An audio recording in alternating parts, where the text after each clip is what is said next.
Next, Ian was visited by the ghost of Christmases still to come. "Oh dear," said Ian, "this tale could get kind of glum." "Nah, little man, I only teach people lessons on Christmas Eve. The rest of the year I'm kind of on leave.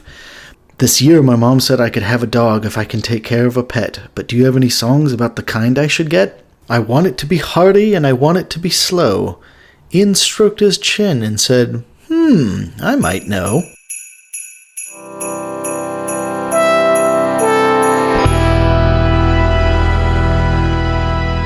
So I am here with the ghost of Christmas yet to come, Nicholas Osmussen. Hello. Hello. It's just me in my grave. Looking down on all these wonderful prog songs. Yep. Mm-hmm. Bringing us joy from beyond. So, the first song I have for you, we're going to take it all the way back to 1967, where probably the most famous band of the 60s, the Grateful Dead, were formed in San Francisco's famous Haight-Ashbury, would go on to basically be a live jam band staple. They would go on hiatus in 1974/5, go off for a year, and come back in 1977 for what would be called their Forever Tour, their endless tour that would go on until Jerry Garcia's unfortunate death in 1995. So that is, 18 years for those counting at home of just continuous touring. So, the Grateful Dead are one of those bands that I think are probably more famous for the band you think they are than anyone having actually listened to their music. I think there's obviously a select few people who are the Deadheads, but their music is probably unknown to most even casual music observers. So here I am to you to bring you some of the treasures from this very, very rich and fertile world. So I bequeath to you Terrapin Station. So this is their 1977 Hartford live version, because I feel like you have to do it live to really get the Grateful Dead essence. It is a 15-minute long multi-part suite, which starts as an ode to the art of storytelling and maybe, stories in general, woven through with an actual story, The Lady in the Fan, which apparently is a folk story. We'll get into that in a second. And then kind of builds to a almost divine appreciation for the beauties of the natural world and the wonder therein. Yeah, so there you go, Terrapin Station. What were your first thoughts about this? Grateful Dead, anything? If I'm being honest, this was the first time I'd ever listened to it. I am not a Deadhead in any sense, and I'm terrified right now that people are going to show up with pitchforks at my house if I say one wrong thing about them, because of their dedicated fan base. I respect it. I don't fully and understand. And famously violent and rageful. I will say that I think this was a song that I may have 180'd on so quickly. I listened to it for the first time today with headphones on while I was making dinner, and I was like, I don't really like this. Why did Ian ask me to listen to this? This is not a prog rock band or a prog rock song. But at the same time, I knew I had to talk about it, so I was like, okay, I can't come in with a salty opinion about this song. I need to listen to it again. And that time, I listened to it while I was just chilling out, not working on anything important. And I did it without headphones. And I think this song improved immensely for me not having headphones on, hearing all the little blips and mistakes of a live performance. It bumped me at first because I'd never heard a Grateful Dead live song. I'm pretty sure I don't know. I've maybe heard like 2 or 3 Grateful Dead songs ever, and maybe some of them have been live, maybe some of them weren't. But it bumped me a little bit because I'm mostly listening to studio albums and stuff. Yep. So then on the second listen, I really enjoyed it. It made a big difference, and maybe it was my change in expectation. I said, "Oh, okay, I know what I'm getting into." And this comes to the crucial element of the Grateful Dead. So I think when everyone thinks of the Grateful Dead, they think of the 4-hour-long guitar solo, and that absolutely is the Grateful Dead stock and trade. There's lots of solos, lots of jamming, lots of that sort of noodling and all that sort of stuff. But I think what would surprise people who haven't listened to the Grateful Dead, and again, this is what I will say, I think the Grateful Dead is a band people know of, but don't know, like you don't listen to the Grateful Dead as much, I think what would surprise most people about the Grateful Dead is they are essentially a bluegrass/country, maybe blues band that obviously when they played live jammed for hours and hours and hours, but their songs are normal songs. And this song specifically, Terrapin Station, is a pretty normal song.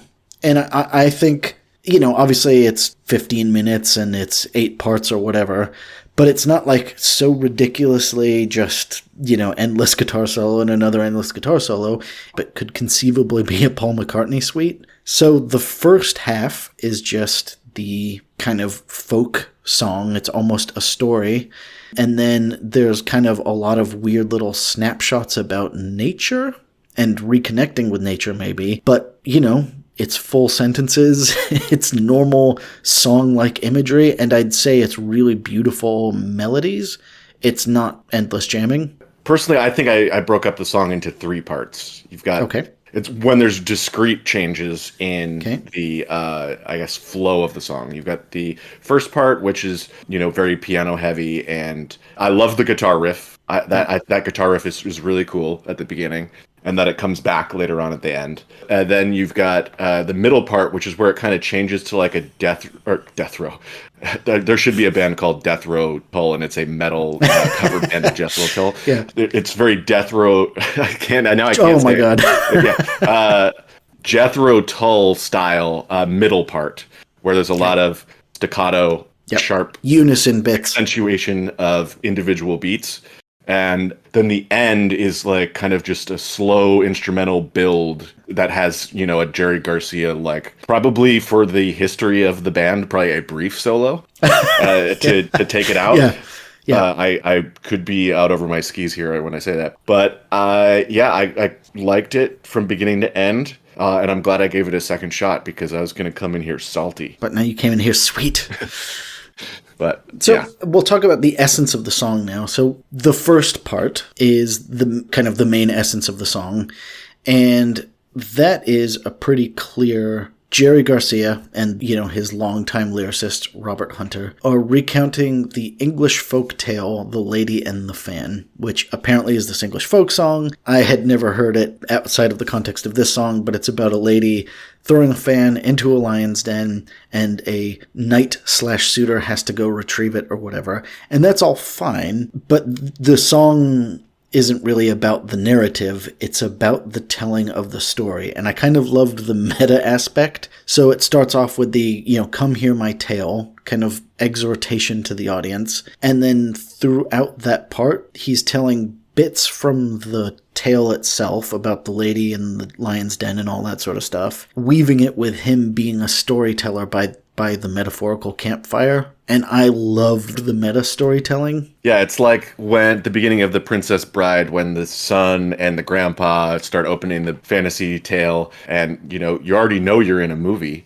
So it's the combining with the fiction adds to the complexity of the tale, which I also love. But thank you for explaining it to me, because I did not look up the lyrics or try and find out for this podcast that I'm supposed to be a guest on. But I'm learning along with the audience as well for some of these things. And I think that is very cool. And I was going to say, then the kind of the next part about that is I really get the sense that it's just getting inspiration from nature.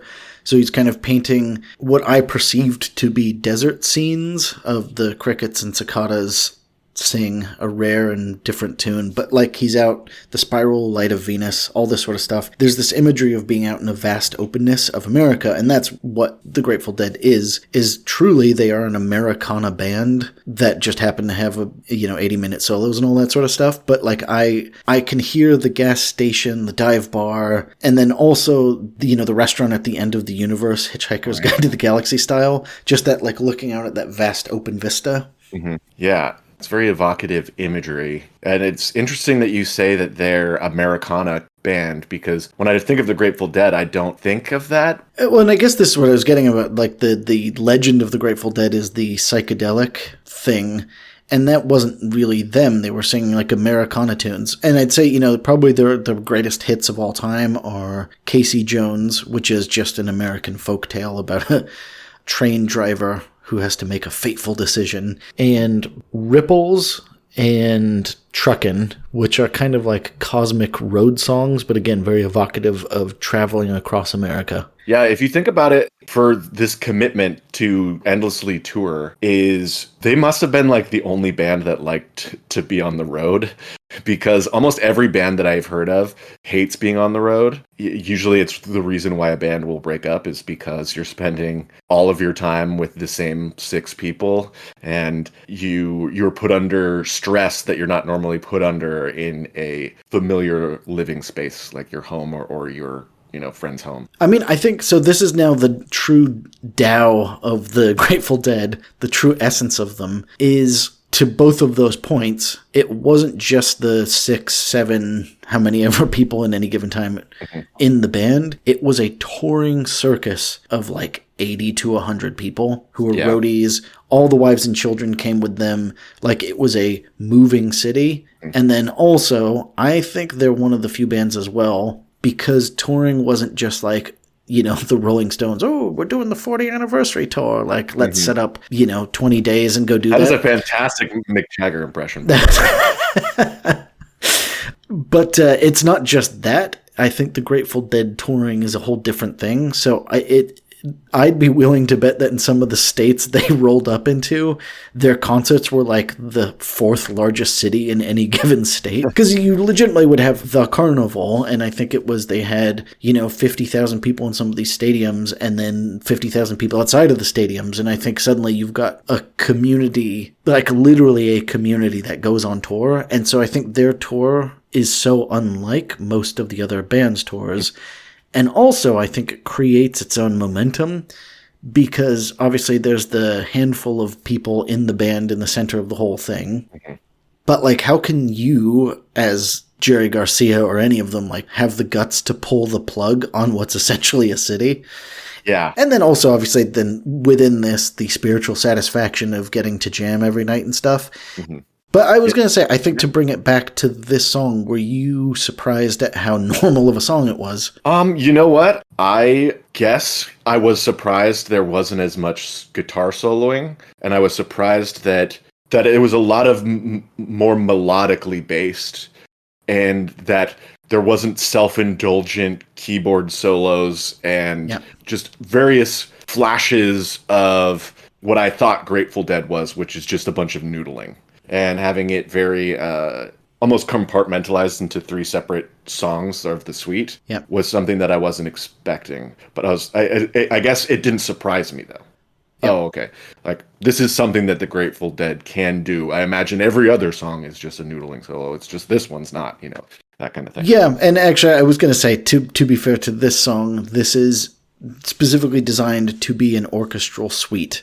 And it's funny, on the album, just as a little bit of side trivia, because I never listened to the album version.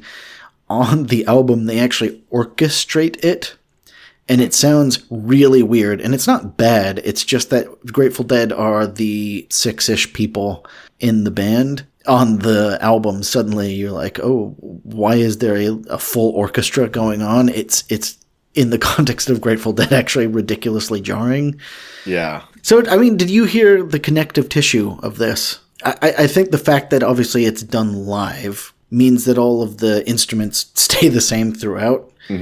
And also, the Grateful Dead actually weren't really ones for a whole ton of like guitar pedals and crazy effects.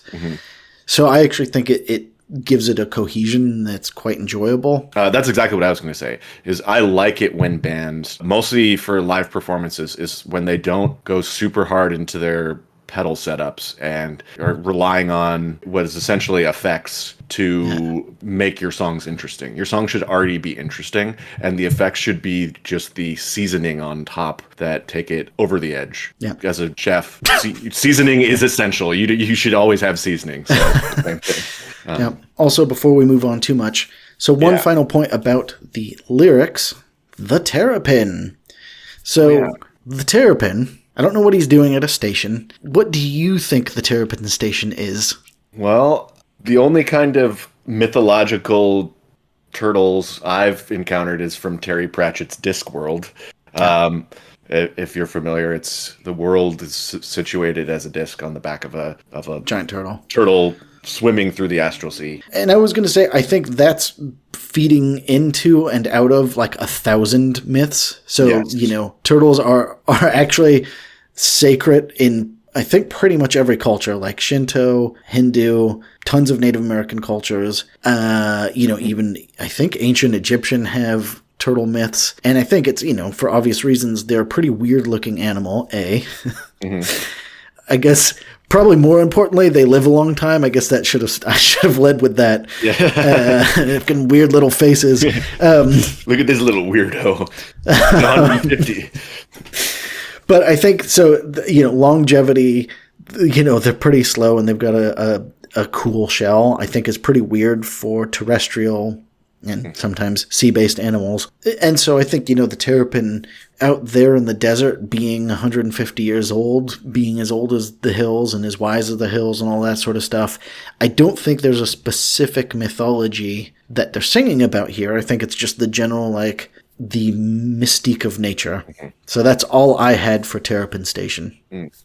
And I think the one other thing I'm just going to throw out here is, Jerry Garcia, singer, songwriter, guitar player for the Grateful Dead, legend in rock, and Robert Hunter together.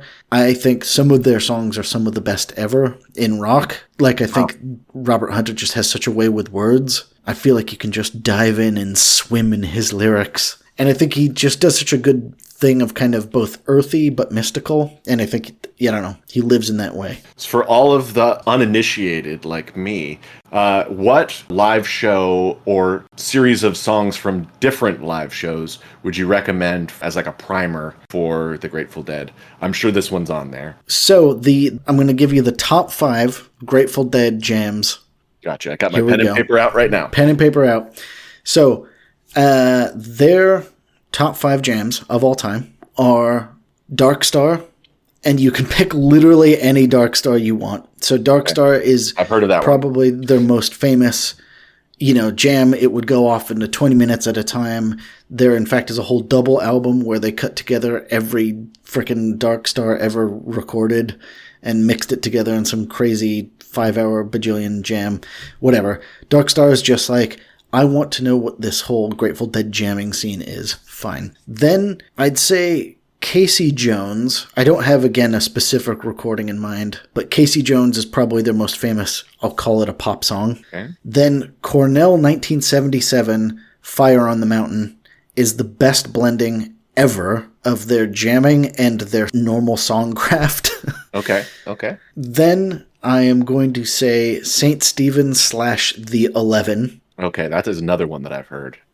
So St. Stephen is, again, probably one of their best normal songs, and The 11 is one of their best kind of 1960s style jams, and that off of the Live Dead 1969 album.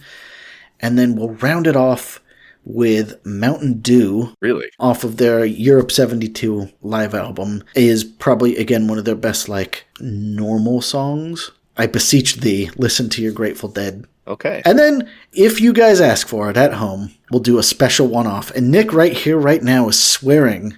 I have my hand on a children's Bible as we speak. He's got a hand on a children's Bible, and he is swearing that if you guys, even just one of you, ask for it, we will do a Grateful Dead best of episode. helloprogfrog@gmail.com.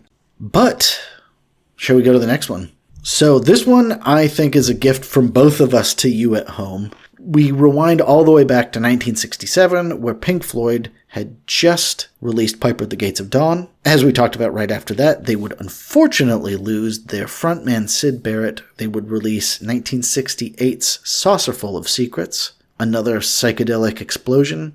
They would release 1969's More, which is a kind of hard rock soundtrack to the movie More. They would release Ummagumma, a symphonic, orchestral, jazz, avant-garde, music concrete double album that no one wanted at all. And then they would rejoin us for 1970's Atom Heart Mother. So Atom Heart Mother would have the eponymous Atom Heart Mother Suite, which is literally a 22-minute orchestral suite. It's pretty fun, but it's for only Pink Floyd diehards. It would be bookended on the other side by Alan's Psychedelic Breakfast, a kind of late 60s psychedelic experience, but right in the middle would be 3 completely normal songs. So, the song I gift to you is David Gilmour's solo work for this album, Fat Old Son. So I guess right off the bat, I'm giving it to you because this is one of the few good, and dare I say even great, pre-Dark Side of the Moon songs. David Gilmour plays everything but the keys, which were provided by, of course, Richard Wright, and the song is just about everything being lovely in their native Cambridgeshire countryside. So, talk to me about Fat Old Son. Well, you know what? Something that's consistent between these two songs that I don't even know that you're aware of is that both of these songs are songs that I think you would write. In that, okay, interesting. That oh, that's weird. Yeah. They all follow a pattern that is very recognizable as your kind of style that I've identified, and that this one feels a little bit more like close to your personal music craft that you have been developing all these years. As in, it's a mid-tempo.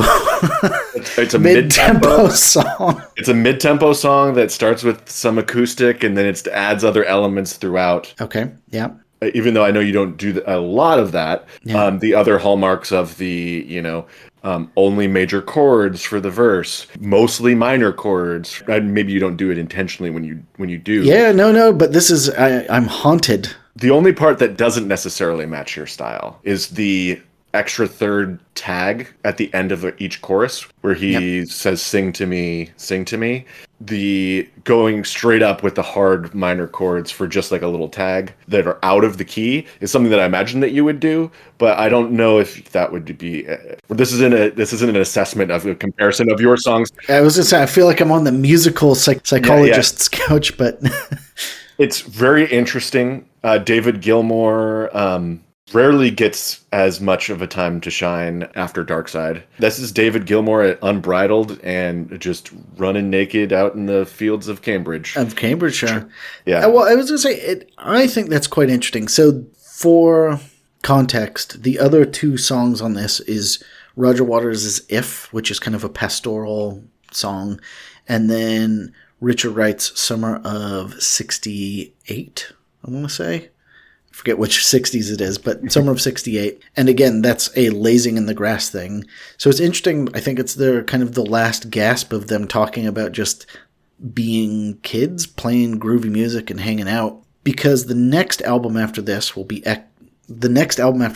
Metal. And we've talked at length about Metal, and Metal is a great album, and Metal is the last of their kind of soft and easy albums. And then Obscured by the Clouds, and then Dark Side. And they will never do these kind of standalone songs again. All of their songs from Dark Side on will be part of the grander theme, A. And then B, this is a pretty dull song. And I say this with deep love in my heart. It's a guy playing an acoustic guitar out in the wilderness. And I think because it's such a simple and beautiful song, it actually makes it stand out relative to the rest of their career. Mm-hmm. And I don't say dull in terms of, like, it's boring. It's a great song, which is why I've gifted it to you. But it's dull in terms of, like, it's just some guy playing some acoustic guitar, singing about how fat the sun is. Cool. It's not The Wall. It's not Animals. However, because of that, I think this makes the song actually shine all the brighter. Well, Pink Floyd is beloved for many reasons. One of them is Roger Waters' very existential, philosophical, sometimes disturbing lyrics. And you'll never have another Carefree Pink Floyd song after you hear the heartbeat at the beginning of Speak to Me.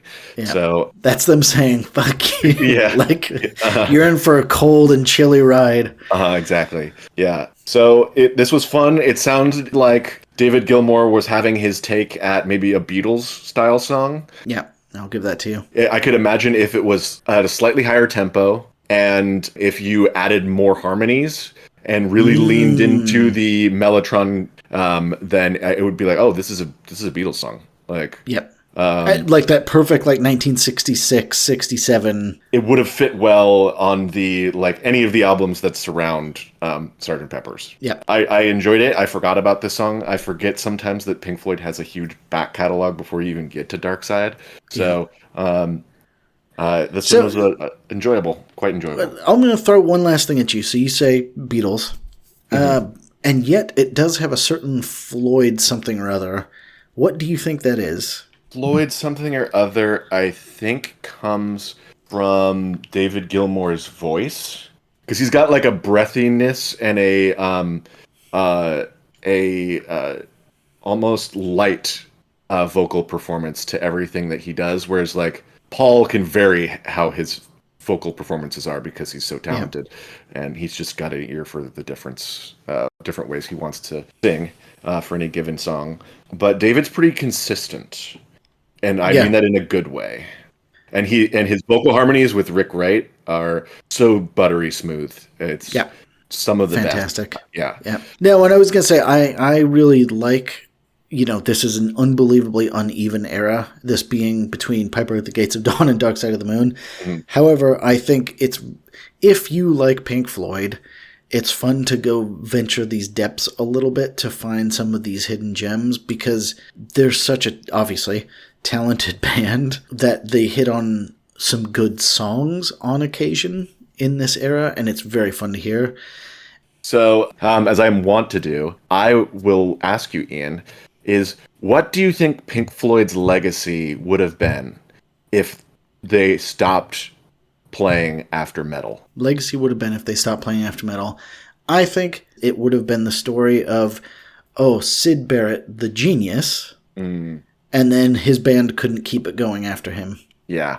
I think that would have probably been the legend. Yeah. Yeah, I mentioned that article getting written for Rolling Stone or something. Because I was going to say, I think, revisiting the Syd Barrett era with Piper at the Gates of Dawn, like, Syd Barrett really was a special musical visionary, and this is fun but uneven music. And then Pink Floyd obviously hit a vein of gold and just, explode into genius, superstardom, musical absolution, like, whatever superlative you want. Mm-hmm. And I was going to say, I guess this is one final thing for, musical legends in general. It's rare to have one hit. Mm-hmm. That goes without saying. In Pink Floyd's case, they have 4.5 massive hits. And then, we'll talk about them someday, but the Division Bell and Momentary Lapse of Reason, whilst not Pink Floyd's crowning achievements, actually do pretty well commercially. Same with Led Zeppelin. They have like 4 or 5, maybe 6 epic albums. To have 3+ absolutely classic albums is why those are the bands that are the bands. Mm-hmm. I think the other thing that makes all of these bands kind of legend is there's an artistic evolution. And whatever story you want to put on it, you can say, that's when they added Steve Howe, or that's when they lost Rick Wakeman again for the 8th time, or whatever it is, or, and actually it's the same thing with sports or whatever. Like, you watch the teams, and season per season per season, it's the change in management. They get the star, they lose the star didn't pan out. Mm-hmm. In Pink Floyd's case, it's not just that they had 4.5 really great albums, it's the interpersonal fun within them, etc. Yeah. So, yeah, you're right. It really is. Every band goes on a journey. If you think of the Doors, they had a very chaotic journey that's bookended by 2 great albums. Yeah. Every band has their own story. Being able to be consistent within that story is also what separates the legends from the one-hit wonders or the could-have-beens. Yeah. We get to enjoy all of Floyd, from their dark sides to their umma-gummas. And umma-gumma, am I glad I'm not gumma? Listen to that again. So that has been me visiting the ghost of Progmas Yet to Come. Thank you, Nick. Thank you, Ian. You have pleased my spirit. Goodbye, with good grace. I hope that's part of what the narrative is, but anyway, it's something like that. Disappearing into my grave. Fabulous. No, thank you, Ghost of Progmas Yet to Come. I hope these 2 songs have charmed you immensely. And that's all I got for you. We shall see you next Progmas.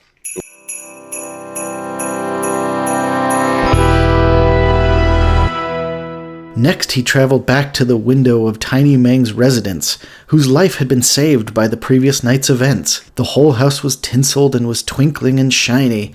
She was so full of pheasant, but she was sad because she was still tiny. I wonder, said Ian, deducing on the spot, if it would lift her spirits to show her that tiny people can still rock.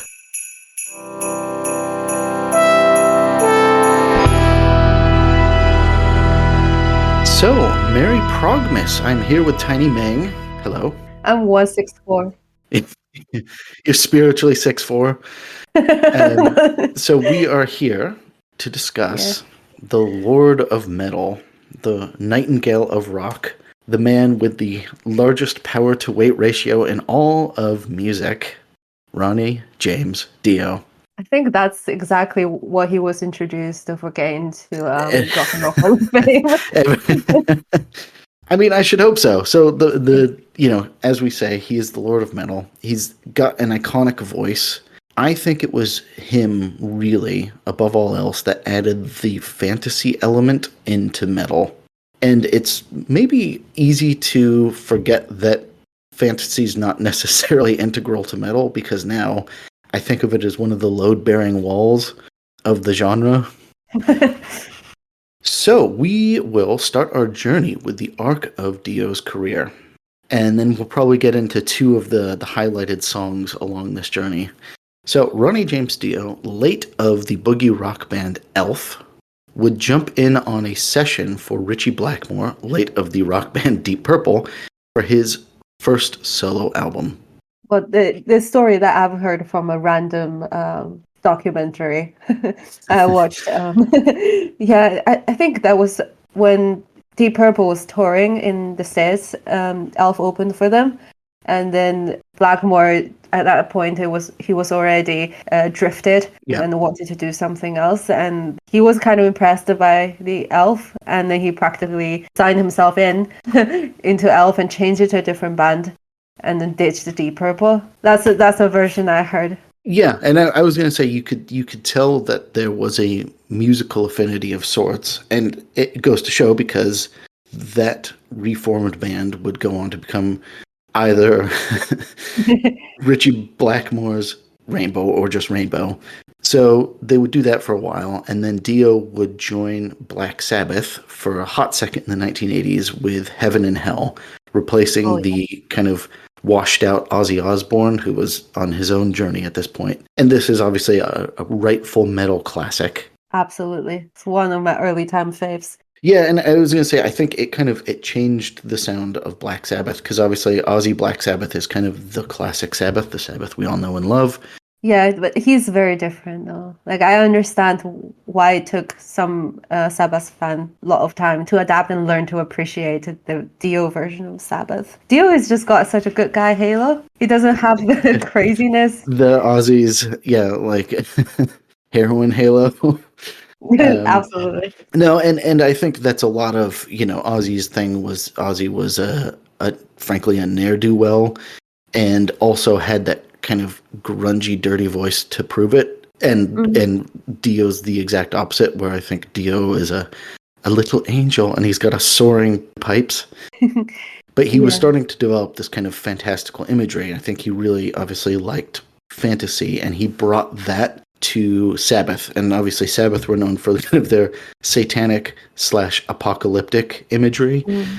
And Dio started to promote this within Sabbath as well. Yeah, mush things together. Yeah. And then in 1983, he would swerve and go do his own career, his solo career, starting, of course, with the smash hit Holy Diver.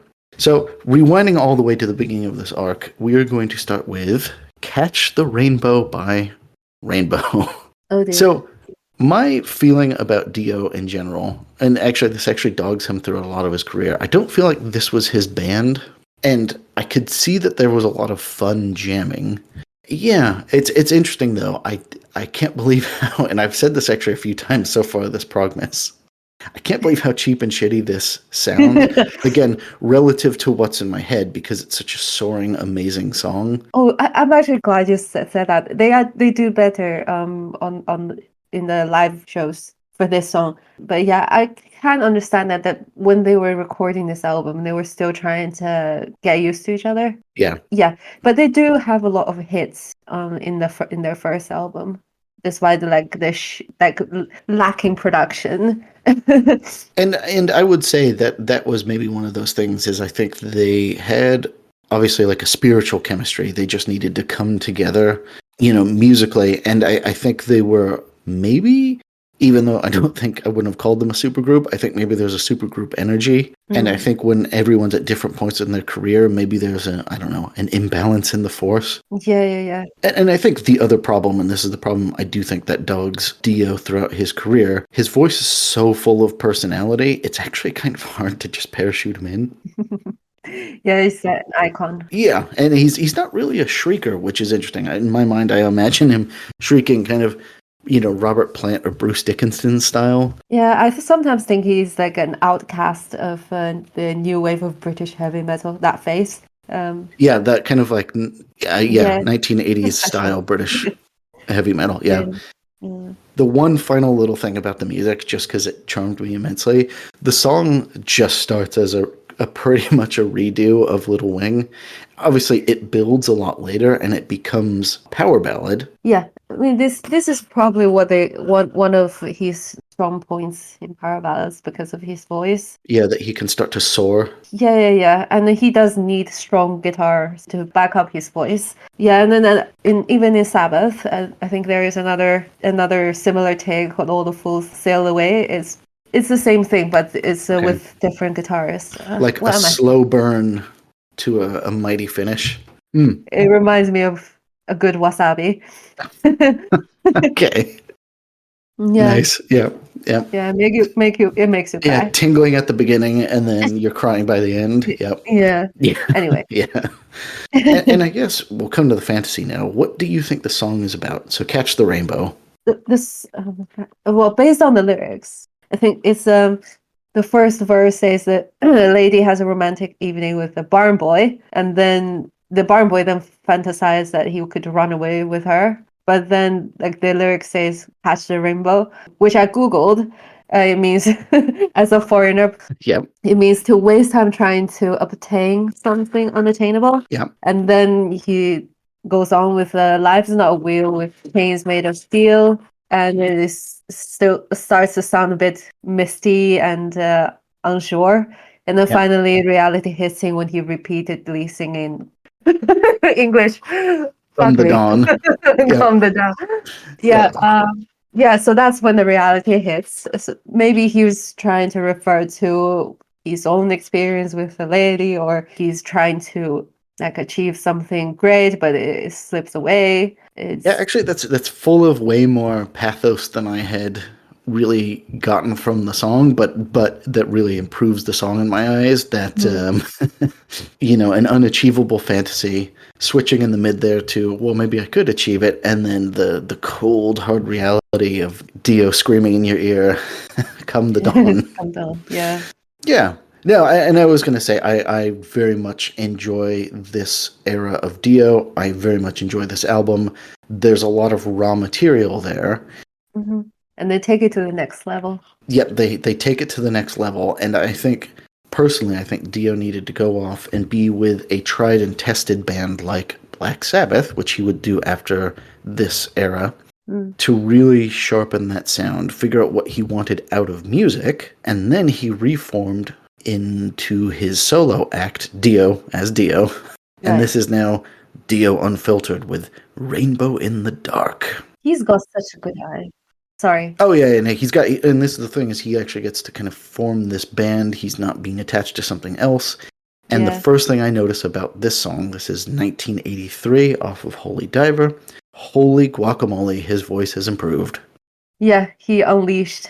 When they were touring with Deep Purple, the Elf people actually thought that Deep Purple was the heaviest thing they've ever heard of from the boogie woogie age. Yeah. So I guess Dio was like a bit not as confident before to unleash the the power of his voice. But now he's fully Dio'd. Oh yeah. And I was going to say, I think the other thing, I was talking about the other songs sounding kind of cheap.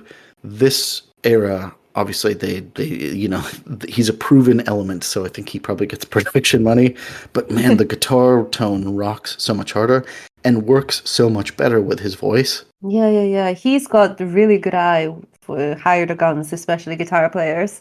Like Viv Campbell, who later joined Def Leppard to replace Steve Clark. Yeah, and Vivian Campbell is the one that actually wrote the riff for Holy Diver, and there we go. Okay, yep. And I guess you can just feel that this band is working with Dio, not Dio being a delicious cherry on the top of the band. Yeah. We continue Dio's rainbow theme. Mm-hmm. What do you think Rainbow in the Dark is about? Oh, I did check on the internet. The fan says I think it's a bit narcissist, but I think a lot of people say that it's Dio saying that to the fans. He's gone through darkness and then he's felt lost and scared, but the fans are his rainbow in the dark. I'm gonna throw something out there for Dio. I actually get the sense that Dio was one of the most fan-oriented stars of this era, and you can tell that he has a relationship with his fans. Yeah, you're right. That is special. And I was like, I mean, I love that the fans say we were his magic. But I was like, no, I think that's totally true. I think Dio was there to perform. He has always been performing his whole life. He was there to entertain. And it's like, it's easy to laugh at towards the end of his career in Tenacious D when he was the voice of rock and roll, He's the icon. The icon in the movie. But I was like, no, absolutely. I felt like that was genuinely this most touching cherry on top where he's saying, by the way, young rocker, and this is him speaking through the movie to every young Jack Black out there. Go find your rock, go chase your rainbow. Yeah. I actually can't think of a better person to fit in another movie. Yeah, no, he's perfect. But I mean, I think at this age as well. So this is again back to 1983. We're coming on to the high point of say D&D and that kind of 80s fantasy with heavy metal, barbarians fighting dragons and orcs and whatever, like that really beautiful, like oil painting style of fantasy. Mm-hmm. I think he fits so well in this zone. And, obviously the cover of this album is the demon stirring the seas. Yeah. But yeah, I think his fantastic imagery in the song is a perfect fit for this age. Absolutely. And he actually started the whole thing, right? Yep. Yeah, I was just thinking, I was fantasizing based on this note. You know what Richie Blackmore has been doing nowadays? Mm-hmm. Yeah, he's been doing these folk things, pure folk. He switched to unplugged acoustic guitar and mandolin. He's been doing this. Why not? Yeah. Yeah, dressed in medieval style. The funny thing with that is, we were talking about Ronnie James Dio injecting fantasy into metal. And, the natural outcome of this has been, of course, recently we've had Viking metal, we've had pirate metal. Mm-hmm. Metal has claimed fantasy in a lot of important ways. And the diversity of fantastic infused metal is, quite a lot now, which is lovely. Nowadays, if Dio was still alive, he and Blackmore could do something very interesting. We can but dream. Lost futures. But I would say I think for me that is Dio's legacy.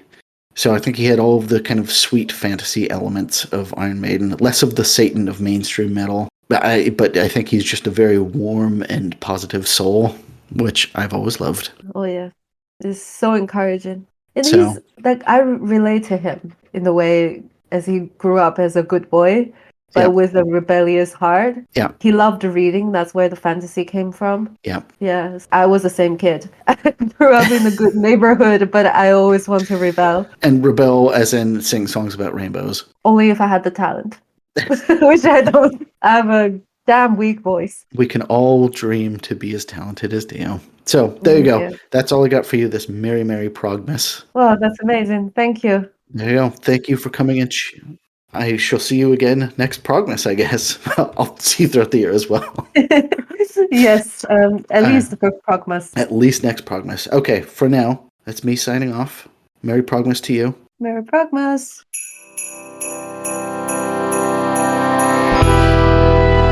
It had been a full night, and Ian had completed the tasks. He had done everything that the spectres had asked, and Ebenezer Scrooge was as good as his word. But that part of the tale you've already heard. The story was not over, you see. The day after Christmas, Ed Cratchit was promoted to IT. His manager Terry was showing him around to his team. "Why don't we try an ice-breaking game?" Said Terry. "Well, here's a great question to do. Everyone go round and give me their best unheard prog songs, just one or two." Ed Cratchit was mortified. He froze in his tracks, but then he heard Ian's unearthly voice in the back of his head saying, "Boo, I got your back."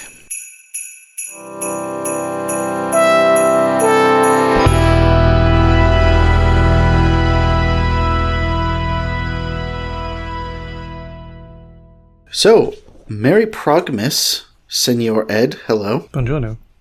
Buongiorno.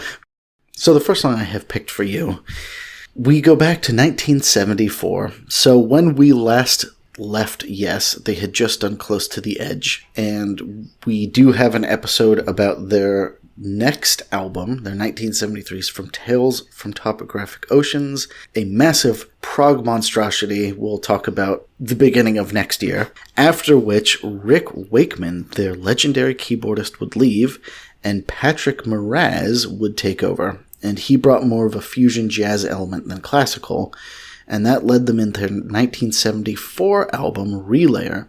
So this album has Gates of Delirium, which we'll talk about at the beginning of the new year, Sound Chaser, pure avant-garde jazz, and then this song, To Be Over. So To Be Over is probably, I'm going to say roughly my fifth favorite Yes song, and I was looking deep into my heart as to why this might be, and I think it's personally because it sounds like no other Yes song. It's pure vanilla pudding. It doesn't have the obvious dynamics that their classics like Close to the Edge do. It's got a kind of basic hippie theme, kind of be at one with the universe, be at one with love. But I realized that we've never had you on a Yes episode, and Steve Howe is, of course, prog's maybe most legendary guitarist, and on this song, he gets to have a proper workout. It's an orchestral performance on his part. He gets to do all of the guitar he wants to do, and I think on the other side, Patrick Moraz, with his kind of jazz fusion freakouts, really complement him beautifully. But I think Steve really gets to run riot in a compositional sense for this song, To Be Over. So what were your thoughts? Yeah, so my dad's got this album on LP, and when I was a kid, and like first made it clear that I was going to get into guitar playing, he got this out. I don't know if he felt like, oh, this will That is wild. Will this inspire him? This will, I don't know, but I remember just, to young ears, just being like, what is this? Yep. What am I hearing here? There's just so much information, and it's not it's not an accessible. Nope, not even slightly. Yep. Guitar sound at all, and it's not like, oh, thanks, Dad. Yeah, that riff, I'm going to go off and learn that. it's like you instantly forget it because there's so much other stuff going on. But for some reason, the idea of this album always kind of excited me, and I think to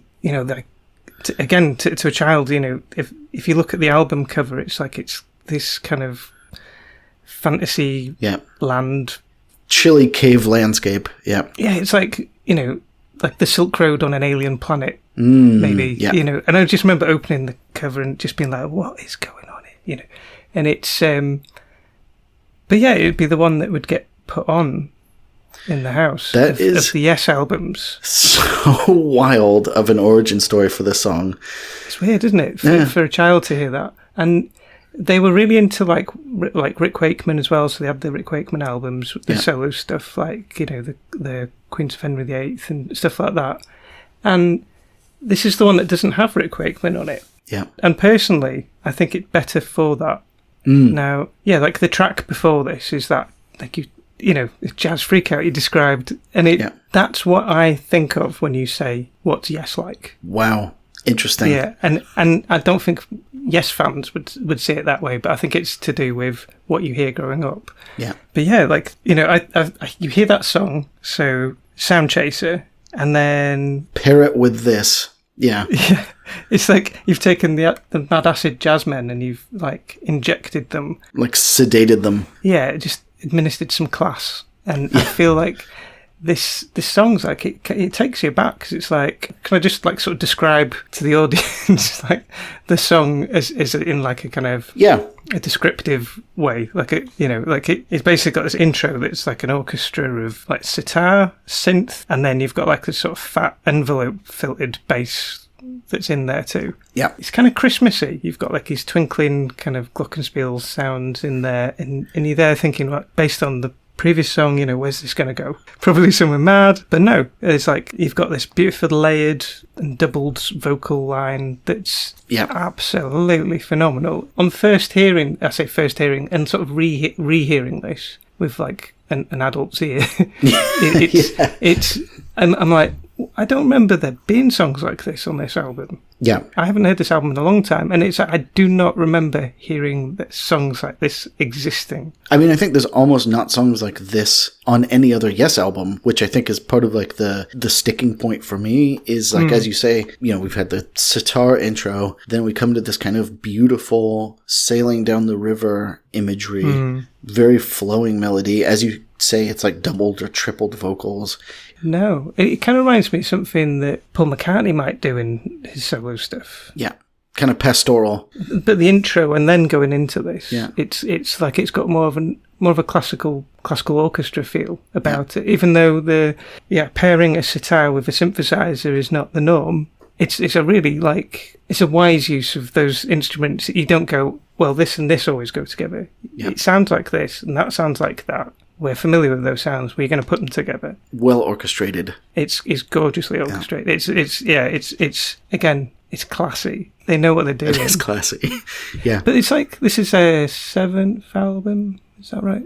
Yeah, something like that. Yeah. So they've had plenty of time to like work their studio chops. And I was going to say, I think they achieved obviously greatness with Fragile and Close to the Edge. Then I think they had to go off into the wilderness with Tales from Topographic Ocean. So that's too much Yes.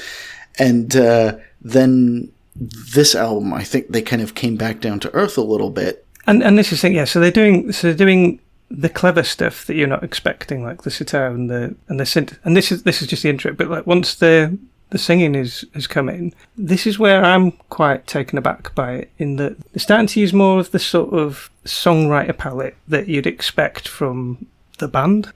Yeah. You know, that kind of 70s ballad drumming. Yeah. It's kind of simplistic, and then there's like lap steel in there, and it sounds familiar. You're not having this staccato madness in the guitar runs anymore. You're getting this kind of swells and slides and this familiar kind of country vibe in the performance, and it kind of it all of a sudden becomes more accessible as a song, and the melody's more comfortable to the typical listener's ear. Yeah, it's just likable, I think, is the word that I think is important, because it's not like I'm saying a typical Yes song is not likable, but it's you kind of have to. You have to sit and think about what you're listening to. You maybe have to listen to it a couple of times, whereas this is instantly likable. Yeah. That shouldn't be of note with anyone, but I feel like it is. I think it's less painful. And I think that for some people verged onto the boring, and this is why I say this is the vanilla pudding of Yes songs, whereas I think it's kind of this first half with the singing is kind of soft and slow. But, Yes is Yes, so we've done the first bit, and then we have to go off and do some solos. And again, as from a guitar perspective, it's impressive. Like everything Steve Howe does is impressive, but it doesn't necessarily, like it's cerebral playing. It's clever stuff, but it's like, what is clever? I think clever is when you can do that stuff and it's still likable, it's still listenable, it's not exhausting to the ear. And I think, working with this particular keyboard player, I think what we're hearing is this kind of continual passing of the baton. They work together because they're giving each other space. Steve will do like a bit that's heavily focusing on specific scales, and then he'll kind of ease the keyboard player in. Yeah. Yeah. And it's like he's serving the song. He's stepping back, letting Steve do his bit. Yeah. When Steve's coming to the natural end of his piece, Steve's handing the baton over, and it's seamless. Yeah. And all these solo sections between these beautiful vocal parts are doing that. And it does conjure this imagery that's going on lyrically. This is they talk about the streaming of the river, and it's like, yeah, it's doing that. But I take another bit of imagery out of what's going on in the lyrics. I'll talk about in a bit. But Okay.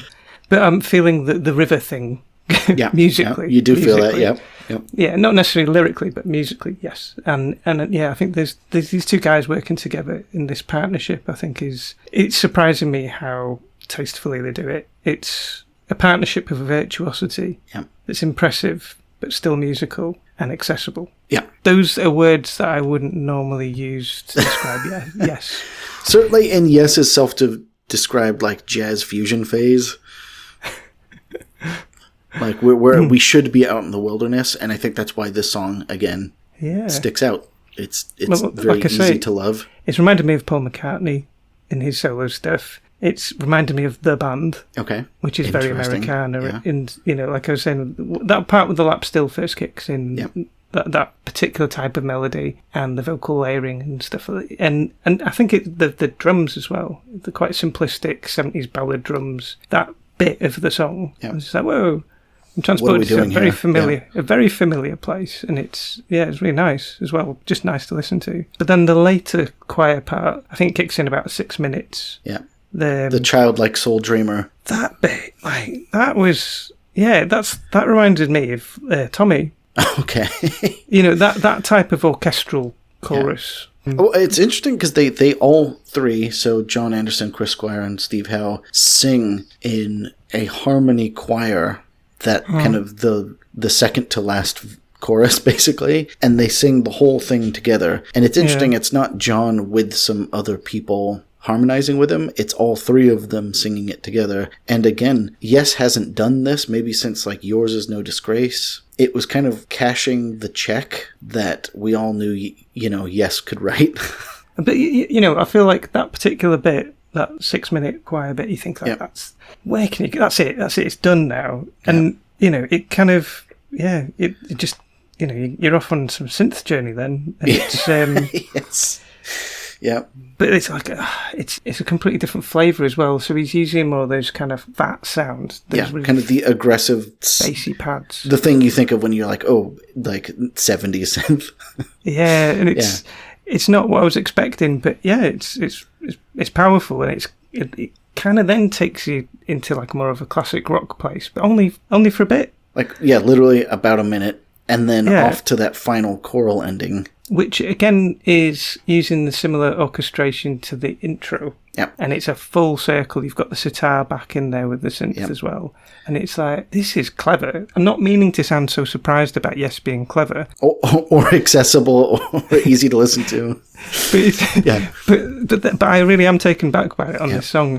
And it's, it's fab. I absolutely think it's really, really, really good. I was going to say, I think the interesting thing about this, for me, and it surprised me even after all these years. So as you say, like the ending, they bring back the sitar and they bring back a lot of the orchestration, and the sitar riff is the only thing that's ever repeated in the song. And Yes doesn't normally do that. So Heart of the Sunrise, Yours Is No Disgrace, Close to the Edge, even Revealing Science of God off of Tales from Topographic Oceans. All of these things have, if you listen for them, verses, choruses, intros, outros that repeat throughout the song. They've got riffs. If you listen out for them. This song literally is just a string of pearls where, it's like, okay, we've got a beautiful sitar riff, cool. Okay, now we've got this vocal thing, cool. Now we're going to do this solo, cool. And the solo parts are not based off of each other in any real way. Yeah. And I think Steve Howe, I feel like, must have just had a cool thought, been like, oh, we'll put that on there, another one, put that on there. So it gives the song a really unique flavor of every single bit is unique. And until that very end, it doesn't repeat. Yeah, and I feel like the solos are solos in a correct sense, in that that's that musician expressing himself in the moment rather than playing a ordained. Musically, there's this sort of...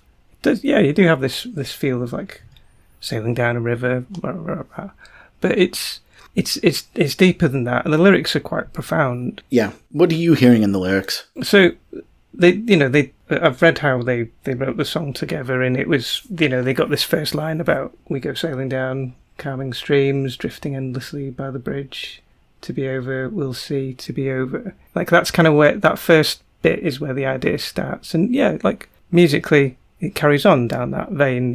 You feel like you're visiting all the things that you see along the river. Yeah. Whatever's on the riverbank or whatever. But, it also, like, has a feeling of the writings of, like, a Buddhist monk describing, like, a meditation practitioner. Yep. And like what happens to them, like their self-discovery, the acceptance of their inner demons, and well, I think acceptance is an interesting one because it's like, coming to terms with life, what it does, and like rather than fighting the flow of life down the river, like allowing yourself to drift along with it. Yeah, that type of acceptance. You will bump into things along the river, but you're not trying to fight against. Yeah. The things that happen to you in life are the logs that you bump into as you're going down the stream. Well, and I think, I don't think they thought about this deeply, but some of the solo bits, like the little rapids and the white water that you hit along the journey. But I think there's like, because the song, maybe its only dynamic is that it slows up and speeds down, or speeds up and slows down at various points throughout the song, but it does always feel like it's moving forward. But yeah, like the sort of lines, there's talks of like opening, closing, locking doors of dreams, and that sort of imagery. I was thinking of, is there some knowledge of that world with John Anderson? Is he into that sort of stuff? Oh yeah. I mean, no, they were inveterate readers. Yeah, definitely getting that. And it's beautiful, and it's really well written, like on its own without any music. Just the lines. It's beautiful. To bring it all the way back to the top, I am charmed that your dad was like, you got to get a load of this, because it was like, I feel like there's an element of, when you first start learning guitar, it's like, yeah, of course you want to learn Stairway to Heaven's riff, you want to learn Smells Like Teen Spirit, you want to learn Wish You Were Here, and I was like, there's not a riff, really, besides the sitar intro,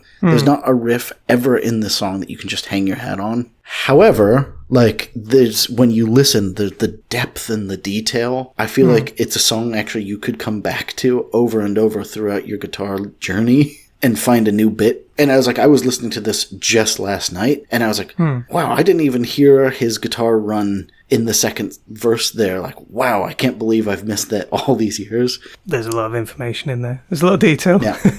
And I feel like Steve Howe ranks in the upper echelon of guitarists in the same reason, obviously like David Gilmour and Jimi Hendrix do, because I think you can hear them orchestrating on the fly, and then you can hear their kit and how they utilize their kit into the song. And I think it would be as if a violin player could be like, oh yeah, actually I'm going to make this thing sound like a flute. And then obviously when you're a guitarist, you've got that kind of leeway. And I think to hear how a great master of guitar orchestrates like that, I could imagine is very inspiring. It's having this array of skills, isn't it? It's like the lap steel sections in this. That sounds like you could have grabbed, a session musician from a load of country. He's played on hundreds of country albums and popped him in here, and you wouldn't know the difference.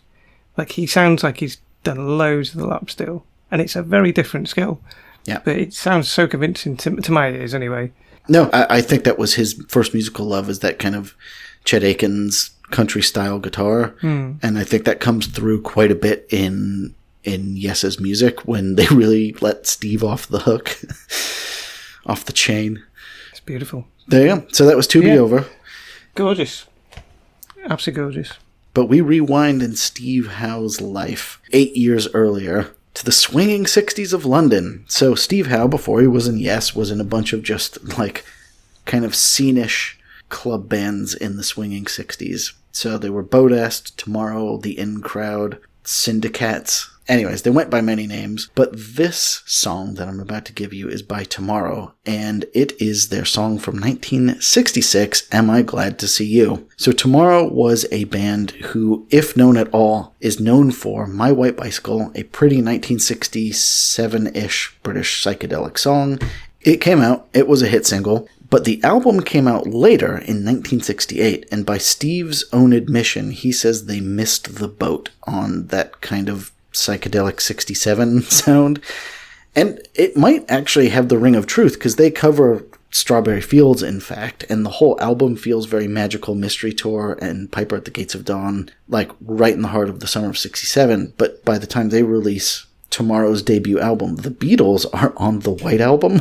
And then also their singer, Keith West, who I do think is very talented, his individual popularity was starting to eclipse the band, so the band folded, leaving Steve Howe free to join Yes. But we start back at the beginning with this song, Am I Glad to See You? So it was written by their singer, and I guess the first thing I notice is what the song actually sounds like. So it transitions from this great staccato with these kind of stabbing harmonies to a groovy hard rock chorus, and I actually think it's surprisingly heavy. And even though I don't really hear Steve's love of Chet Akins, the opening riff is really kind of creamy.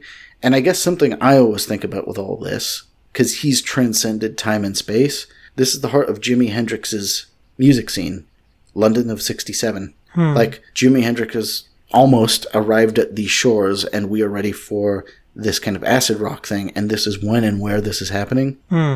Yeah, I'm curious about this as well, because the production is odd. It's either they've done it on purpose, trying to push the equipment a little harder or something, or not quite understanding how to make those sounds. Oh, are you ready for this? Go on. I was reading about their debut album, which, by the way, is quite good, but I was like, wow, their album was recorded at Abbey Road Studios, roughly the same time as like Sgt. Pepper's and the Magical Mystery Tour. And I was like, but why the hell does this song sound so cheap? Right. And it was because this is actually a demo for a movie that they didn't get used in.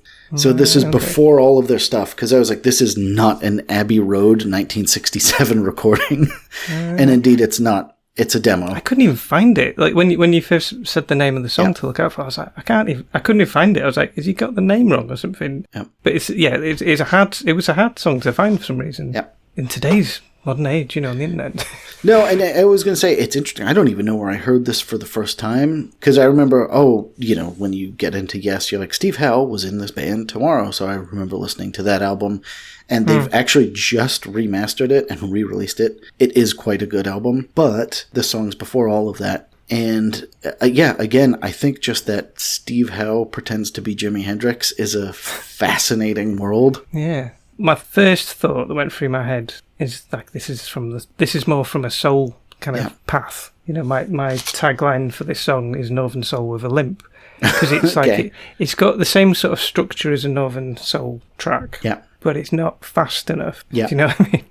Not to try and pigeonhole it into that genre. It really fits nicely with that genre, and Keith West's vocals are perfect for that. Yeah, fantastic. But yeah, there's this odd production. It's a real decent sort of Rolling Stones song, I'd say, or the Animals. In fact, yeah, when you listen to like Keith West's vocals, like it's got a similar sort of vibe to an Animals vocal, I think. Yeah, it's definitely in that world. But like you say, it's the timing's wrong. Yeah. That stuff's kind of been and gone, so it needs to be different, and it does sound like it's trying to be different.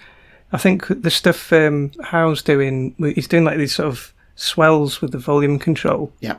On those staccato parts, the intro riff he's doing it then too. That's a clever trick, I think, for like a Rolling Stones type song. Yeah, but then the song isn't as simplistic as a Rolling Stones song. It's more in the soul flavour. Like there's the key changes and stuff is more of a more sophisticated soul band than a British Invasion band, I think.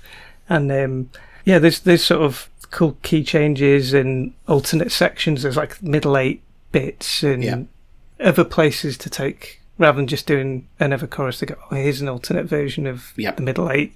And it's like, there's quite a lot of information for 5 minutes of a song. Yeah. I don't think it's even 5 minutes. 3 maybe 4 minutes or something. But it was like the dynamics are insane. Yeah, you can hear this guy's going to go off and be in a band called Yes. You know, you can feel that this guy belongs in something like that. But actually, in this world, I would have quite liked to hear more of this sort of thing working. Yeah. I think it's pretty cool. It's like I say, it's like the Rolling Stones but cleverer. It's its own animal, and I guess to try and go, oh yeah, this is part of the Brit invasion, but it's late. It's like, well, it's not that either. And to try and be part of that scene, yeah, you did miss the boat, but you're on a different boat. They should have been more proud of it. Yeah. Part of me was thinking that maybe the whole fact that this exists at all is that end section where they're changing the speed. Yeah. And the tempo's shifting up a gear, they're doing a new section, shifting up a gear, doing a new section. It is so incredibly tight. Yeah. It's such a good performance that I reckon the band just, even though it was this kind of rough demo recording, they've gone, do you know, we love our performance on that and we want it to exist, and they've kept it. Yeah. And they've released it, even though it's the weird production base. I mean, I think to that point, it gives it a je ne sais quoi of like a 1967 kind of underground freakout scene. Yes, it's a garage rock, isn't it? Yeah, I don't even know if they, like, I honestly feel like this was a microphone in the middle of the room type of recording. Yeah, I don't actually know that literally to be true. Does feel like something like that's happened, doesn't it? Where it's like we've like caught them on a bootleg almost. Yeah. But again, like if someone does an incredible performance and the tone is off, do you redo it? I only listen to the kind of, again, how the song was recorded in the light of this podcast. Yeah. I think when I experience this song, I just hear the amazing dynamics. I hear the amazing vocals. Like, you can just hear the band brimming with energy, which I love. And as I say, if you need to experience this band recorded at Abbey Road, recently remixed and remastered, they have just redone their debut album, so you can have that crisp recording if that's what you require. Yeah, this is just such a lightning in a bottle performance from the early days of one of our favorite guitarists. So I'm glad it exists. Yeah, me too. It's really cool. And yeah, I want to hear it again. It's great. I really enjoyed this. There you go. Thanks for introducing it to me. Of because course. I would never have heard of it and probably never have found it if I wanted to. So you were looking through the list of other Progmas tales, and something caught your eye. A twinkle in Ed's eye. Yeah. So Amazing Journey by The Who. Okay. Yeah. Part of it was from listening to the S track. There was something in that reminded You were in the 60s zone. Yeah. There was the choral section at the end, like, really did actually remind me of Tommy. Yeah. And then there was this song from Tommy. And yeah, just a belter. And I think when you listen to The Who, it's the first thing you think of. Great production. It's not. It's like, it's the excitement of the drums. Like, in your head you've got Pete Townsend windmilling away. But it's like over and over. There's like really good examples of Pete coming up with like some really clever concepts he writes about. I don't know. I think the excitement of the early '60s kind of rock thing kind of overshadows the how complex the journey of The Who becomes going forward. But Tommy's still quite early on, and it's already showing this sort of sophisticated songwriting. Yeah. And actually for Pete Townsend as well, like sophisticated production. Because I think him and their producer, Kit Lambert, actually did a very good job of both recording and orchestrating songs. And I actually think about something later on, Love Reign Over Me on Quadrophenia. Yeah. Like, there's these songs where it's like, they put all the bits in the right place. And it seems weird to say, but almost like we don't think of them like Pink Floyd, where they use sound effects, where they use, production and orchestration. You just think of them windmilling and Keith Moon smashing drums. It's mad, isn't it? And they deserve the accolade. My tagline for this is production from the future. Yeah, interesting. This is well before its times. Okay, so the whole thing starts off, you've got these weird little swells. Yeah. And that could be the sound of anything in reverse. Yep. Like, it might be just a little tap of the hand on the strings. It could be, it could be the kick pedal recorded back. Who knows? Like, there's no notes on that. And it's only quiet, but it's there, and it's done on purpose, and it's it's a sound effect that isn't coming from a synthesizer. It's Yeah. something that's from the recording session. Yeah. You know, someone's gone, it needs this, and they've flicked something round, and the ears don't know what it is. But it's interesting, and it's done.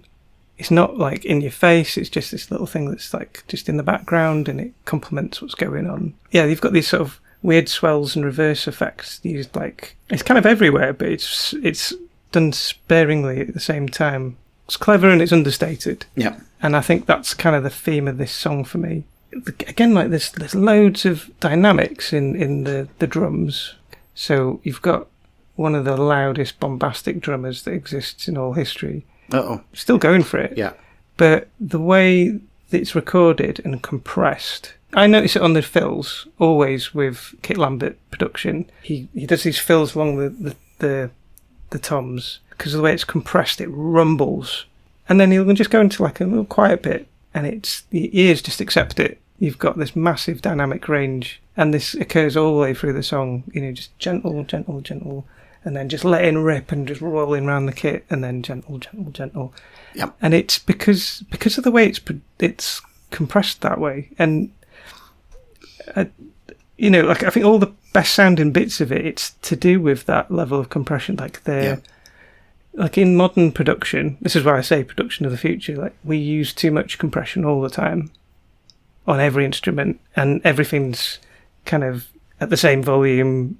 It's like it's really lacking in that dynamic range. But somehow the Who always have loads of compression on the instruments, and there's still tons of dynamic range. There's still light and dark everywhere.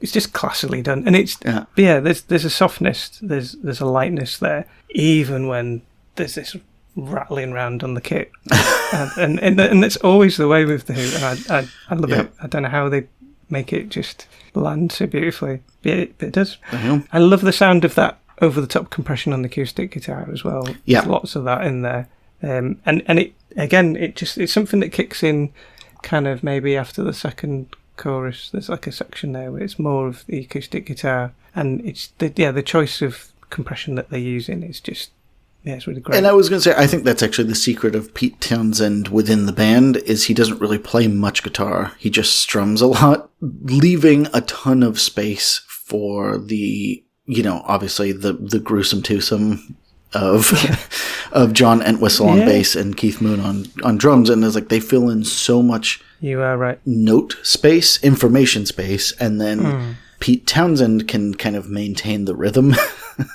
Yeah, you're right, and he does that. And when he does do a solo, it really sticks out. Then, like the solo in this, it's done with like little reverse guitar bits. There's like a bit of tape delay there. It reminds me a little bit of like Zeppelin, like No Quarter. Yeah. That kind of violin bow solo, a little bit of that. But the other guys are doing all the work, and I think when you listen to like Entwistle, the way he plays bass, you know, he doesn't do the 2-finger thing. Yeah.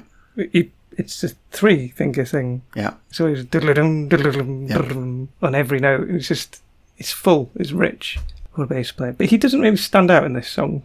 No. This isn't the song he's supposed to do. I mean, I mentioned this with Rufus, but this brought me to hilarity that I was like, I always remember the song as being a soft acoustic song, and then Keith Moon is everywhere all the time. It's like, okay, we're going to do a cool acoustic ballad, you guys. And Keith Moon's like, okay. Don't worry, I'll sit off this one. But yeah, like it's like the rest of the band having this like little delicate like tea party with the fine china and stuff, and he's there just like this mad kid on the high chair, like peas everywhere, and everyone's just unbothered by him because he's, you know, it's just the toddler's always doing that, no big deal. It's beautiful stuff. Yeah, it's great. Damn. And then like the end part, there's a especially nice like section, like probably last 20-30 seconds of the song, and it's like a proper earworm riff. Yeah, it's a throwaway riff, literally. Like they just do this one little bit, you never hear it again because it's the end of the song. Yeah, and it's so catchy, and it's got nothing to do with the song. Yeah, it's like a little cherry on top, isn't it? Yeah. I love when bands do that, by the way, just like a tiny outro. The throwaway riff. Yeah. It's so good, it could be its own thing, but they don't use it. Yeah. But yeah, it's great. Like, I love this song. And again, Pete's concept that he's putting across with this song. He comes up with interesting ideas all the time, but it's a summary really of what's going on in the whole piece.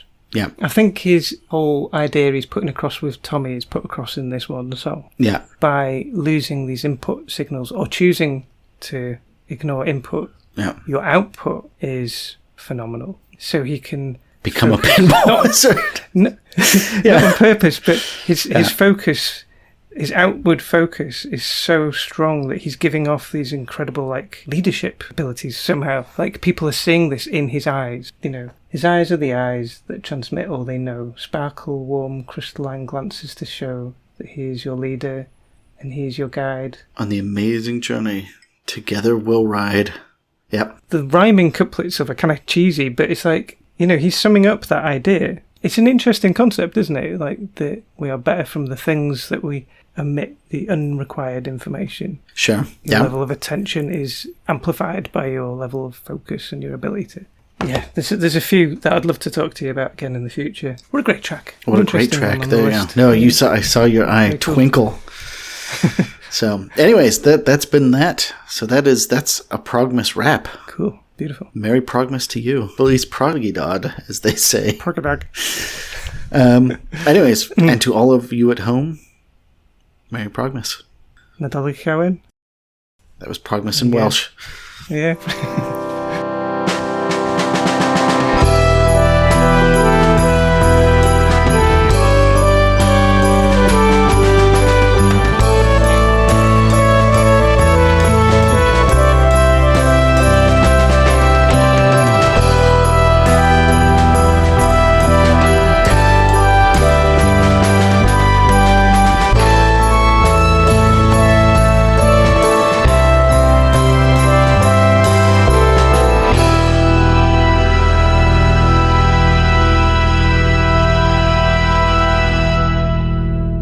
Thank you so much for listening to the second season and the second year of A Sort of Young Person's Guide to Prog Rock. As always, I have been your host, Ian Prize. I want to thank my co-hosts again this year, and I want to thank all of you for listening at home.